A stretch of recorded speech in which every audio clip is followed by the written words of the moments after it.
آپ فرماتے ہیں کہ من جملہ ان دلائل کے جو میرے مسیح موعود ہونے پر دلالت کرتے ہیں وہ ذاتی نشانیاں ہیں جو مسیح موعود کی نسبت بیان فرمائی گئی ہیں، اور ان میں سے ایک بڑی نشانی یہ ہے کہ مسیح موعود کے لیے ضروری ہے کہ وہ آخری زمانے میں پیدا ہو، جیسا کہ حدیث میں ہے یکون فی آخر زمانے عند تظاہر الفتن والانقطاع من الزمن امیر، کہ آخری زمانے میں جب فتنوں کا غلبہ ہوگا اور زمانہ منقطع ہو جائے گا تو ایک امیر یعنی مسیح موعود ظاہر ہوگا۔ اور اس بات کے ثبوت کے لیے کہ در حقیقت یہ آخری زمانہ ہے جس میں مسیح کو ظاہر ہونا چاہیے، دو طور کے دلائل موجود ہیں۔ اول یہ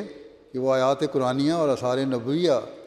جو قیامت کے قرب پر دلالت کرتے ہیں پورے ہو گئے ہیں، جیسا کہ خسوف کسوف کا ایک ہی مہینہ میں یعنی رمضان میں ہونا، جس کی تصریح آیت و جمع الشمس والقمر اور سورج اور چاند دونوں کو جمع کر دیا جائے گا، اس میں ہے۔ یہ تشریح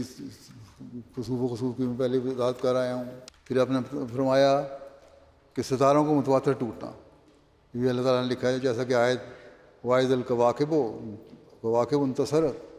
سے ظاہر ہے، یعنی جب ستارے جھڑ جائیں گے، ہدایت والے کم ہو جائیں گے، اور نام نہاد علماء جو دین میں بگاڑ پیدا کرنے والے ہیں زیادہ ہو جائیں گے۔ چنانچہ آج کل ہم یہی کچھ ہوتا دیکھ رہے ہیں،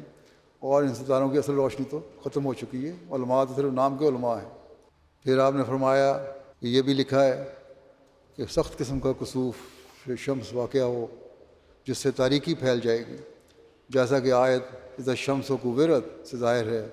جس کا مطلب ہے کہ جب نور آفتاب کو لپیٹ دیا جائے گا۔ یہ اس عارضی ذوف کی طرف اشارہ ہے جو مسلمانوں پر آنے والا تھا۔ حضرت صلی اللہ علیہ وسلم ہی وہ سورج ہیں جن کی روشنی دنیا میں پھیلی ہے۔ اس میں بتایا گیا ہے کہ آپ کی تعلیم پر پردہ پڑ جائے گا، آپ کی عظمت لوگوں کے دلوں سے مٹ جائے گی یا کم ہو جائے گی۔ اس وقت اللہ تعالیٰ کی رحمت پھر جوش میں آئے گی، اور آپ صلی اللہ علیہ وسلم کے غلام صادق کے ذریعے آپ کی عظمت اور آپ کی خصوصی تعلیم لوگوں پر واضح کی جائے گی۔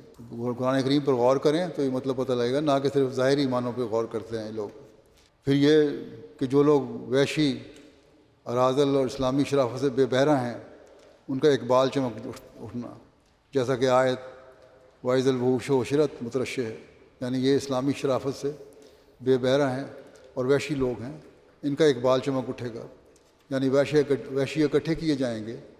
علاوہ جانوروں کے اکٹھا کرنے کی۔ یہ بھی ایک بات ہے، مطلب ہے اس کا۔